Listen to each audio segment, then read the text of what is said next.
الحمد للہ وکفا وسلام علی عبادہ الذین اصطفیٰ اما بعد فاعوذ باللہ من الشیطان الرجیم بسم اللہ الرحمن الرحیم۔ معزز سامعین، 1 فروری 2024 بروز جمعرات بعد نماز فجر بمطابق 20 رجب المرجب 1445 ہجری کا یہ درس قرآن انشاءاللہ تفسیر سورۃ النور آیت نمبر 61 سے لے کر آیت نمبر 64 تک جاری رہے گا۔ اللہ تعالیٰ کے فضل و کرم سے، اللہ تعالیٰ کی مدد سے، اللہ تعالیٰ کی عطا کی ہوئی توفیق سے یہ سورۃ النور کا آخری درس ہے۔ اللہ تعالیٰ کا اس پر بڑا شکر ہے، کہہ دو الحمدللہ۔ اللہ تعالیٰ قبول فرمائے، اللہ تعالیٰ اس کو ہم سب کے لیے صدقہ جاریہ بنائے۔ پیچھے بیان ہوا تھا کہ کون کون آ سکتا ہے، آنے کے احکام بیان ہوئے، کون کون کہاں کہاں سے کھا سکتا ہے، کھانے کے احکام بیان ہوئے۔ اب کون کون حضور کی مجلس سے جا سکتا ہے، جانے کے آداب بیان ہو رہے ہیں۔ بڑے توجہ سے سنیے گا۔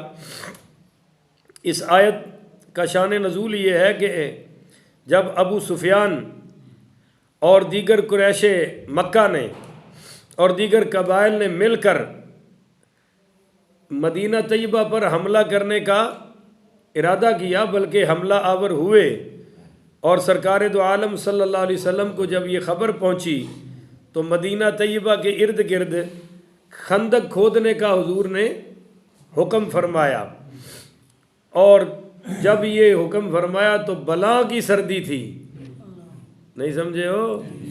بڑے بڑے نمازی ماشاءاللہ بیٹھ کے جی پے ہوئے نے، اٹھے سجدہ مار کے وہ پہ گئے۔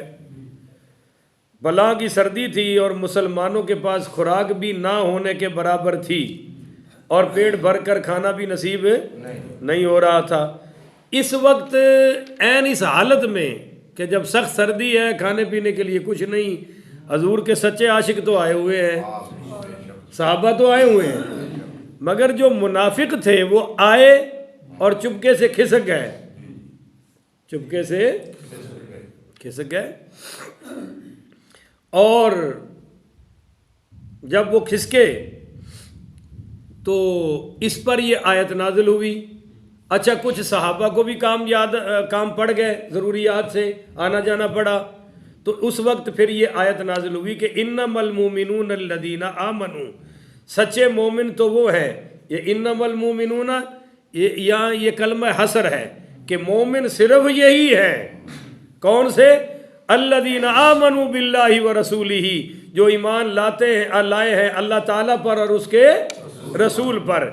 ان الذین یستأذنونک،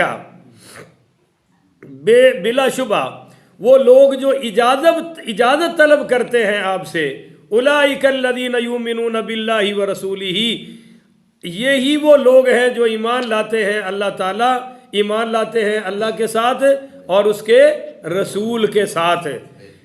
فَإِذَا اسْتَأْذَنُوكَ لِبَعْضٍ، اور جب آپ سے یہ لوگ اجازت طلب کریں، فَإِذَا اسْتَأْذَنُوكَ لِبَعْضِ شَأْنِهِمْ، جب بھی یہ لوگ آپ سے اجازت طلب کریں اپنے کسی کام کے لیے، فَأْذَن لِمَنْ شِئْتَ مِنْهُمْ، تو اجازت دیجیے ان میں سے جسے آپ چاہیں۔ پہلا حکم تو یہ آیا کہ اجازت لے کر جانا چاہیے، اجازت کے بغیر جانے کا حکم ہے۔ اور دوسرا یہ ہے کہ اجازت دینا سرکار کی مرضی ہے، چاہے تو دے دے اور چاہے تو اجازت نہ دے، روک دے، منع کر دے۔ اب منافق اجازت لیتے نہیں تھے، کھسک جاتے تھے، اور جو اجازت لے کے جاتا تھا یہ بھی ساتھ پیچھے سے اس کی آڑ میں نکل جاتے تھے۔ تو وَاسْتَغْفِرْ لَهُمُ اللَّهُ، مغفرت طلب کیجئے ان کے لیے اللہ تعالیٰ سے۔ یعنی یہ جو اجازت لے رہے ہیں نا آپ سے، ان کے لیے اللہ سے مغفرت بھی مانگے کہ اللہ بھائی تمہاری مغفرت فرمائے، بڑا اچھا کیا کہ تم چھپکے سے نہیں نکلے، چپکے سے نہیں نکلے، اجازت لے کر جا رہے ہو۔ اور دوسرا مطلب یہ ہے کہ یہ حضور کی مجلس سے جا رہے ہیں، تو آپ اس ان کے لیے اللہ سے معافی مانگے، اگرچہ اجازت لے کر جا رہے ہیں پر دین کا کام چھوڑ کر دنیا کی طرف جا رہے ہیں، اس لیے ان کے لیے معافی مانگے کہ اللہ ان کو معاف فرما دے۔ ایک مفہوم اس میں یہ بھی ہے۔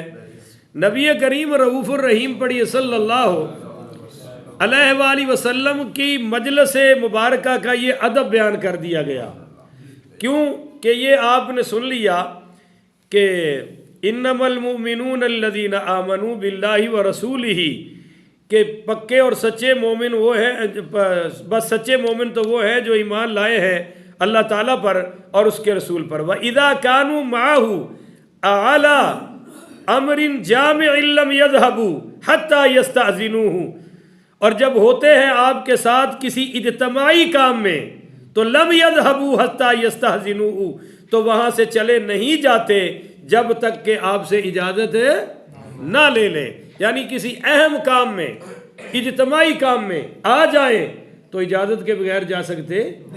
اب یہ اجتماعی کام وہاں تو خندق کا تھا، مگر جو آپ جمعے میں جب اللہ کی طرف سے بلایا جائے تو کیا کسی کے پاس کوئی اختیار ہے کہ وہ نہ آئے؟ بولتے ہی نہیں ہوا۔ چلیے اگلی آیت شروع کرتے ہیں۔ تو پتہ چلا کہ دینی مجلس سے اٹھ کر جانا جائز ہے۔ عجیب بات یہ ہے جناب، بل کی لائن میں لگنا ہو نا، بل ادا کرنے میں تو کوئی بھی مس کرتا، بینک کی لائن کوئی بھی مس کرتا، آٹے کی لائن مس نہیں کریں گے، مگر نماز پڑھتے ہی بھاگ جائیں گے۔ وہ اس کو ضروری سمجھتے ہی نہیں کہ بیان ہونا ہے، درس قرآن ہونا ہے، درس حدیث ہو، اس کو ضرورت ہی نہیں سمجھتے۔ وہ کہتے ہیں ہماری مرضی، سنے سنے نہ سنے نہ سنے۔ بھائی تمہاری مرضی کیا ہے؟ تمہیں ثواب نہیں چاہیے؟ تمہیں علم کیوں نہیں چاہیے قرآن کا؟ قرآن پر ایمان رکھا ہوا ہے تو پتہ تو کرو قرآن میں ہے کیا، مگر اس کو ضرورت ہی نہیں سمجھتے، اٹھ کر چلے جاتے ہیں اور اس چلے جانے کو غلطی بھی نہیں سمجھتے۔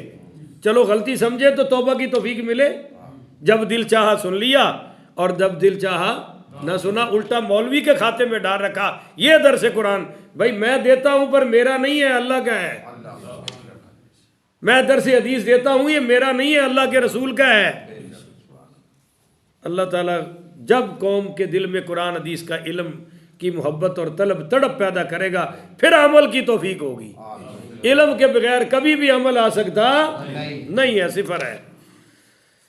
اچھا جی، لا تجعلوا دعاء الرسول بینکم کدعاء بعضکم بعضا، نہ بنا لو رسول کے پکارنے کو آپس میں جیسے تم پکارتے ہو ایک دوسرے کو، یعنی حضور کے بلانے کو اضافت الی الفاعل بھی ہو جائے گی، اور حضور کے لیے بلایا جائے تو نحوی قاعدے کے مطابق اضافت الی المفعول ہو جائے گی، یعنی جب تمہیں رسول بلائے، سرکار پکارے صلی اللہ علیہ وآلہ وسلم، تو حضور کے بلانے کو آپس میں ایک دوسرے کا بلانا مت سمجھو، ایسے مت سمجھو کیسے کسی چودھری نے بلایا ہے۔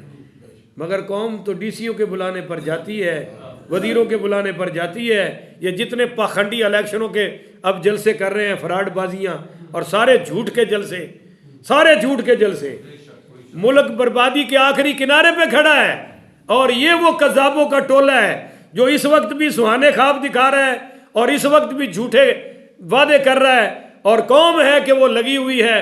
واقعی صحیح ہے، جو اللہ رسول کو چھوڑتے ہیں ان کو ایسے ہی رہنما ملتے ہیں جیسے اللہ نے ہمارے نصیبے میں لکھ دی ہیں۔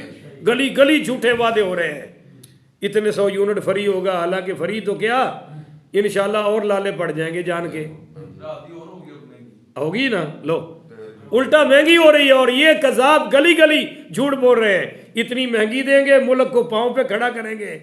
او بابا گرایا کس نے ہے؟ ان کی تو نشاندہی کر دو، وہ کہتے ہیں یہ چور، وہ کہتے ہیں یہ چور، اور دونوں ہی سچے ہیں، کوئی جھوٹا اس معاملے میں تو سچے ہیں۔ چلو حضور پاک پڑھیے صلی اللہ علیہ وآلہ وسلم کا بلانا عام بلانے جیسا دوسرا اس کے آپ مفہوم لے آئے کہ اللہ اور اس کے رسول کے لیے بلایا جائے تو اس کو بھی عام بلاوا مت سمجھو، یہ بہت بڑا بلاوا ہے۔ حی علی الصلاۃ، قوم نہیں آ رہی، سارے کنی مار جاندے نے، حی علی الفلاح کنی مار جاندے نے، ہاں محفل میں اگر کوئی چاول شاول بوٹی شوٹی کا چکر ہو تو پھر سارے آتے ہیں، اور اگر نہ ہو تو پھر مجمع بہت کم ہوتا ہے۔ اچھا جی، تیسرا اس میں مفہوم آپ یہ لیں کہ حضور جب دعا فرما دے اس دعا کو عام دعا کی طرح نہ سمجھو، بلکہ وہ سب سے اعلیٰ ہے جو حضور مانگ رہے ہیں۔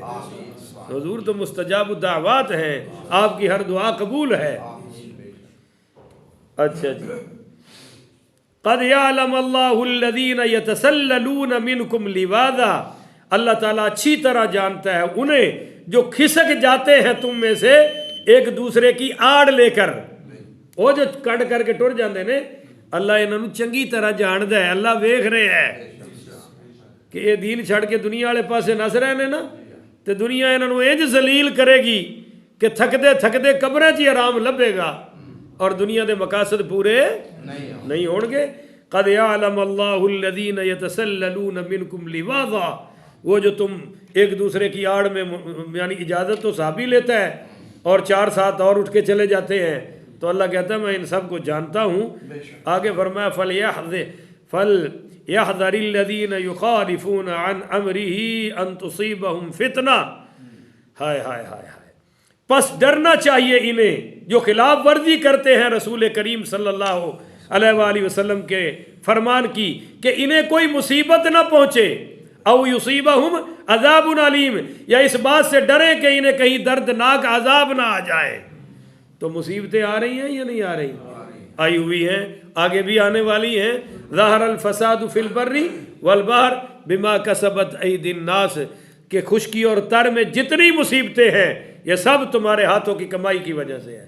اعمال ٹھیک کر دو، اللہ تمہارے سارا نظام ٹھیک کر دے گا۔ عمل ٹھیک نہیں کرتے، ملک ٹھیک کرنے پہ تلے ہوئے ہیں۔ اچھا جی، اللہ، سورہ نور کی آخری آیت بڑی کمال کی ہے۔ اللہ ان للہ ما فی السماوات و ما فی الارض، سن لو بلا شبہ اللہ تعالیٰ کا ہے جو کچھ آسمانوں میں ہے اور جو کچھ زمین میں ہے۔ یعنی تم جو دنیا کی خاطر دین چھوڑ رہے ہو تو نادانو سوچو تو صحیح نا کہ دین اللہ کا ہے تو دنیا اللہ کی نہیں ہے؟ نہیں سمجھے بھئی؟ ایک بندہ جو دکان کے لیے نماز چھوڑ رہا ہے تو اس بے وقوف کو یہ بھی نہیں پتا کہ اگر نماز اللہ کی ہے تو دکان اللہ کی نہیں ہے، روزی اللہ دینے والا نہیں ہے، تو جو اللہ کی نہ مانے اور روزی کما رہا ہے اللہ کی مانے گا تو گھاٹا پڑ جائے گا۔ نہیں سمجھے ہو آپ سمجھے کہ نہیں سمجھے؟ اپنی بیوی بچوں پر خرچ کرے تو کوئی گھاٹا نہیں ہے، اللہ کے نام پہ خرچ کرے تو گھاٹا پڑ جائے گا۔ اس طبقے کو اللہ جواب دے رہا ہے کہ اللہ آگاہ ہو جاؤ، خبردار، ان للہ ما فی السماوات والارض، جو کچھ آسمانوں میں ہے وہ بھی اللہ کا ہے، جو کچھ زمین میں ہے یہ بھی سب کچھ اللہ کا ہے۔ قد یعلم ما انتم علیہ، وہ خوب جانتا ہے جس حالت پر تم ہو، تمہاری حالتوں کو جانتا ہے وہ۔ وَيَوْمَ يُرْجَعُونَ إِلَيْهِ، ہائے ہائے ہائے ہائے، اور اس دن جب وہ لوٹائے جائیں گے اس کی بارگاہ کی طرف، فَيُنَبِّئُهُمْ بِمَا عَمِلُوا، تو وہ انہیں آگاہ کرے گا جو وہ عمل دنیا میں کر کے آئے ہیں، تو وہ انہیں آگاہ کرے گا جو انہوں نے کیا تھا۔ فَيُنَبِّئُهُمْ بِمَا عَمِلُوا، انہیں آگاہ کرے گا جو انہوں نے کیا ہے۔ ہم تو کہتے ہیں اس نے یہ کیا، اس کو چھوڑ دے، اپنی سوچ لے، کیونکہ اللہ نے میرے عملوں کا مجھ سے حساب لینا ہے، کسی اور سے، اور کسی اور کے عملوں کا مجھ سے بھی حساب اللہ مجھے میرے عمل بتائے گا، لوگوں کے نہیں بتائے گا۔ واللہ بکل شیء علیم، اور اللہ ہر چیز کو خوب جاننے والا ہے۔ اللہ تعالیٰ سے دعا ہے اللہ ہمیں عمل کی توفیق عطا فرمائے۔ سورہ نور کی تفسیر یہ آج تقریباً 18ویں پارے کا اختتام جا رہا ہے، 18ویں پارے کا اختتام جا رہا ہے۔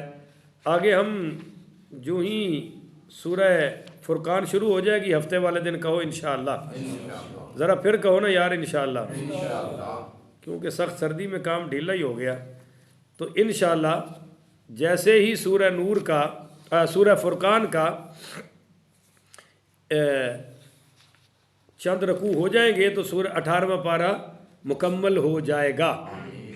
یعنی تقریباً آپ سمجھ لیں کہ 2 رکوع اس کے ہو جائیں گے اور یہ سورت بھی مکمل ہو جائے گی، کہو انشاءاللہ۔ تو یہاں تک جو میں پہنچا ہوں یہ اللہ تعالیٰ کا فضل ہے، اللہ تعالیٰ کی مدد ہے، اللہ تعالیٰ کی عطا کی ہوئی توفیق سے پہنچا ہوں۔